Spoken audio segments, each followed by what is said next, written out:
بسم اللہ الرحمن الرحیم الحمد للہ رب العالمین والصلاة والسلام علی رسولہ الامین اما بعد باب فی الرجل یطوف علی نسائہ بغسل واحد، یعنی اس باب میں اس پر بحث ہوگی کہ بیوی سے ایک مرتبہ صحبت کی، اپنی ضرورت پوری کی، اس کے بعد دوبارہ ضرورت پوری کرنا چاہتا ہے تو کیا دونوں کے درمیان میں غسل کرنا ضروری ہے، یا پھر دونوں صحبت کے بعد ایک مرتبہ غسل کر لے تو کافی ہوگا؟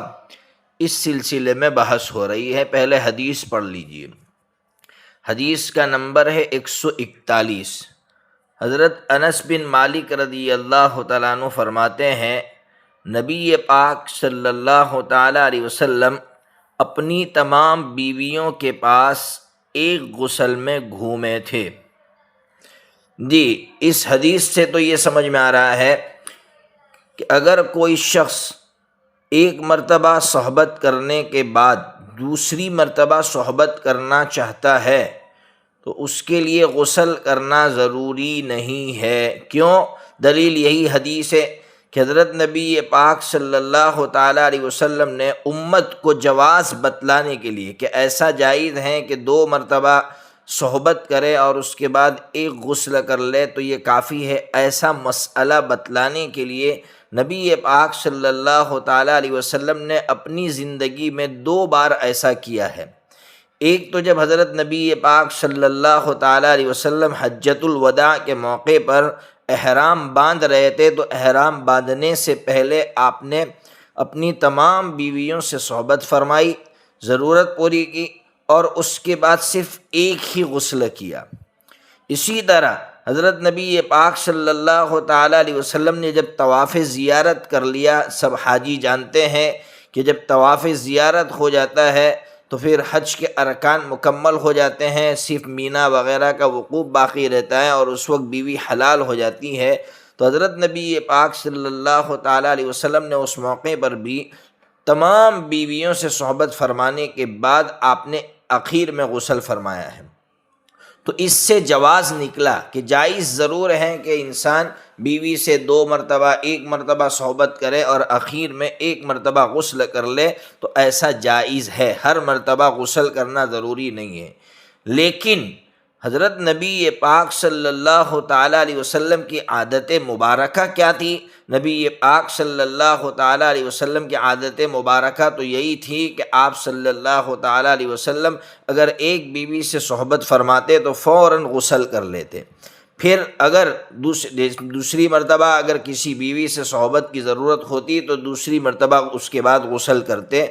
تو اعلیٰ درجہ تو یہی ہے کہ ایک مرتبہ صحبت کرنے کے بعد غسل کر لے، پھر صحبت کر لے، اس کے بعد دوسری مرتبہ جو ہے غسل کر لے۔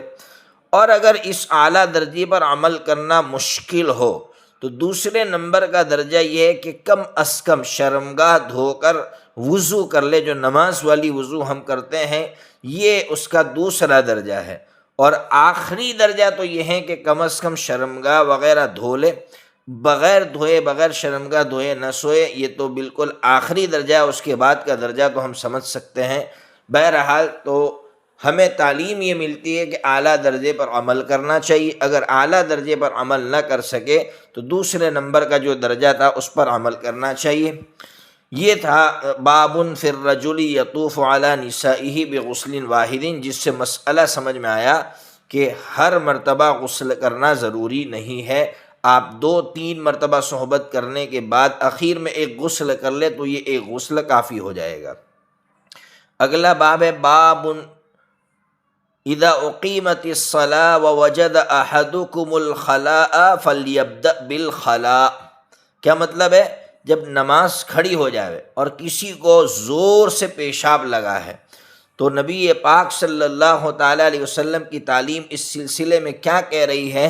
آپ حدیث پڑھ لیجئے۔ حدیث کا نمبر ہے 143۔ حضرت عبداللہ ابن ارقم رضی اللہ تعالیٰ عنہ نے حدیث سنائی کہ نبی پاک صلی اللہ تعالیٰ علیہ وسلم نے فرمایا جب تکبیر کہی جائے اور کسی کو استنجے کا تقاضا ہو تو وہ پہلے استنجے سے فارغ ہو جائے۔ دیکھیے اس حدیث سے کیا سمجھ میں آ رہا ہے کہ کسی کو شدید استنجے کا تقاضا ہے تو ایسے وقت میں وہ پہلے استنجا کر لیں، بعد میں نماز پڑھیں۔ کیوں؟ اس لیے کہ شدید تقاضا ہوگا تو نماز میں سکون اور اطمینان حاصل نہیں ہوگا، جبکہ نماز کو سکون اور اطمینان کے ساتھ پڑھنا چاہیے۔ اسی طرح مسئلہ ہے، اگر شدید بھوک لگی ہو، اتنی بھوک لگی ہے کہ اگر نماز پڑھے گا تو دھیان کھانے کی طرف جائے گا اور اس کو نماز میں سکون اور اطمینان حاصل نہیں ہوگا، تو مسئلہ یہی ہوگا کہ پہلے کھانا کھا لے، اس کے بعد سکون اور اطمینان کے ساتھ نماز پڑھے۔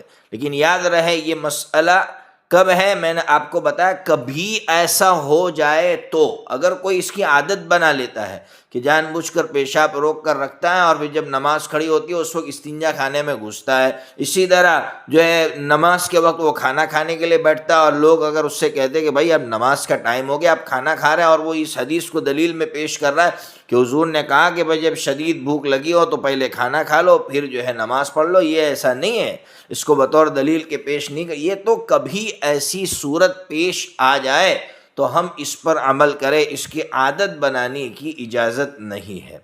بہرحال تو یہ باب تھا۔ اس باب کے بعد امام ترمذی رحمۃ اللہ علیہ نے ایک بات سمجھائی ہے کہ ہشام کے شاگردوں میں سے امام مالک، یحییٰ ابن القطان اور اس کے علاوہ وغیرہ وغیرہ، انہوں نے عروہ اور عبداللہ ابن ارقم کے درمیان میں واسطہ ذکر نہیں کیا، جبکہ وہیب جو ہے یہ ہشام کے دوسرے شاگرد ہیں، انہوں نے مجہول آدمی کا واسطہ بڑھایا ہے۔ یہ امام ترمذی رحمۃ اللہ علیہ اس پر کلام بھی کرتے ہیں، بتلاتے ہیں کہ کس حدیث میں کس نے واسطہ بڑھایا، کس نے واسطہ نہیں بڑھایا ہے۔